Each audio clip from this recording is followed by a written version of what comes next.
अब हम करेंगे law of constant returns to a factor. तो हेडिंग बना देते हैं सी, law of constant returns to a factor. Law of constant returns to a factor क्या कहता है?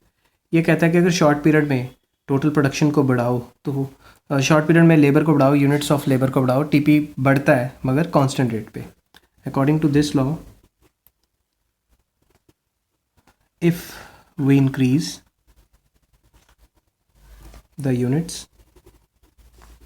of variable factor, that is labor,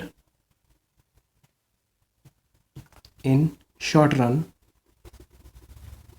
then total production increases at constant rate. Total production बढ़ता तो है मगर इसके बढ़ने की स्पीड क्या है? कांस्टेंट रेट पे बढ़ता है। अब हम क्या करेंगे? एजम्पशंस लेंगे इसके लिए। एजम्पशंस क्या लेंगे? सेम एज अबव, मतलब शॉर्ट पीरियड है, लेबर वेरिएबल फैक्टर है, no change in technology, units of labour homogeneous, labour कोई चेंज कर सकते हैं वगैरह वगैरह। अब इसकी एक्सप्लेनेशन ऑफ लॉ आप लिखोगे this law can be explain with the help of table and diagram. इसको हम टेबल एंड डायग्राम से एक्सप्लेन कर सकते हैं। जैसे क्वांटिटी ऑफ लेबर 1 2 3 4 5, नेक्स्ट आ गया टोटल प्रोडक्शन 10 20 30 40 50, कांस्टेंट रेट से बढ़ रहा है 10 10 से। मार्जिनल प्रोडक्शन क्या है? जितने रेट से बढ़ रहा है 10 10 10 10। तो ये था हमारा टेबल। अब इसको डायग्रामेटिकली कैसे बनाएंगे? X axis Y axis point of origin, X axis Y axis point of origin, ये टोटल प्रोडक्शन, ये क्वांटिटी ऑफ लेबर। यहाँ लिखते हैं कि मार्जिनल प्रोडक्शन जब भी टीपी कांस्टेंट रेट से बढ़ता है तो इसकी 45 डिग्री की लाइन होती है। अब एमपी कांस्टेंट है तो ये कांस्टेंट है। अब ये लॉ कहीं अप्लाई तो होता नहीं, बट ज़्यादातर जो इकोनॉमिस्ट हैं उन्होंने जब भी कोई लॉ प्रूव करना है तो वो कांस्टेंट रिटर्न्स की एग्जांपल ले लेते हैं या फिर अजम्पशन भी ले लेते हैं कई जगह। तो ये तो थे हमारे प्रोडक्शन के 3 लॉज। अब आ जाता है एक सबसे खतरनाक लॉ जो पूरे के पूरे प्रोडक्शन फंक्शन चैप्टर में बहुत ज़्यादा इंपॉर्टेंट है। इसको हम कहते हैं law of variable proportion. Law of variable proportion. अगर बच्चों को आ जाए कि discuss the returns to a factor, laws of returns to a factor, तो इंक्रीजिंग डिमिनिशिंग अलग से नहीं लिखना, सीधा यही लिख के आ जाना है law of variable proportion. Law of variable proportion simple words में क्या है? सिंपल वर्ड्स में इंक्रीजिंग प्लस डिमिनिशिंग, इंक्रीजिंग और डिमिनिशिंग को मिला दें तो हमारे पास लॉ ऑफ वेरिएबल प्रोपोर्शन आ जाता है। अब इसकी सिंपल डेफिनेशन लिखनी है तो क्या लिखेंगे? According to this law if we increase the units of variable factor in short run, comma, total production first of all increases at increasing rate। शुरू में तो प्रोडक्शन इंक्रीजिंग रेट से बढ़ती है, but after some level TP total production will increase at diminishing rate. थोड़ी देर बाद TP बढ़ेगी तो सही मगर डिमिनिशिंग रेट से बढ़ेगी। शुरू में इंक्रीजिंग रेट, बाद में डिमिनिशिंग रेट।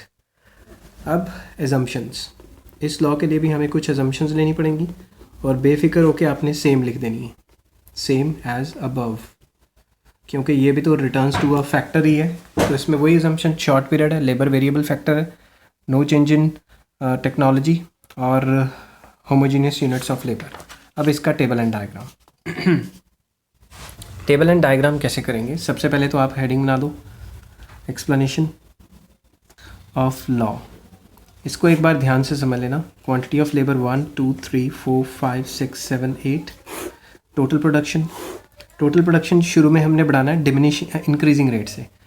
तो 2 के बाद 5 लिखा, 3 से बढ़ा, 3 के बाद 4 से बढ़ाया, तो यहाँ तक तो हमने इंक्रीजिंग रेट दिखा दिया। अब हम दिखाएंगे डिमिनिशिंग रेट। 4 के बाद 3 से बढ़ाएंगे, 3 के बाद 2 से बढ़ाएंगे, 2 के बाद कितने से बढ़ाएंगे, 1 से।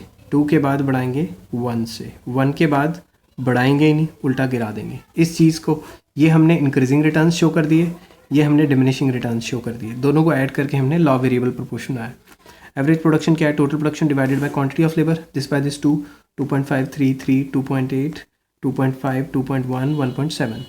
अब मार्जिनल प्रोडक्शन क्या है, चेंज, तो चेंज कितना है, 2, 3, 4, 3, 2, 1, 0, -1।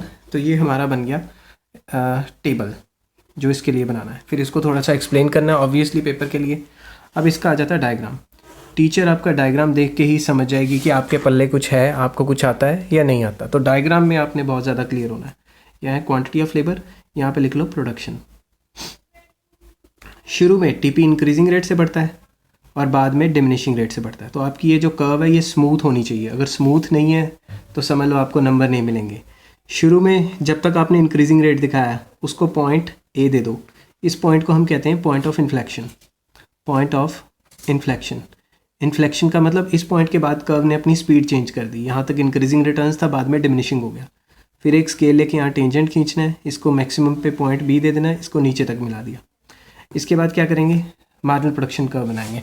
मार्जिनल प्रोडक्शन में क्या करना है, जब तक टीपी इंक्रीजिंग रेट से बढ़ रही है, यहाँ पे एमपी बढ़ रही है, जैसे डिमिनिशिंग रेट हुआ गिर गई, तो यहीं से एक कर्व उठाएंगे। जब तक टीपी इंक्रीजिंग रेट से, यहाँ से डॉटेड लाइन देखिए, जब तक ये इंक्रीजिंग रेट से एमपी बढ़ रही है, जैसे ये डिमिनिशिंग रेट से हुई एमपी गिर गई, जैसे ये टीपी मैक्सिमम हुई एमपी 0 हुई, जैसे ये गिरी एमपी नेगेटिव होगी।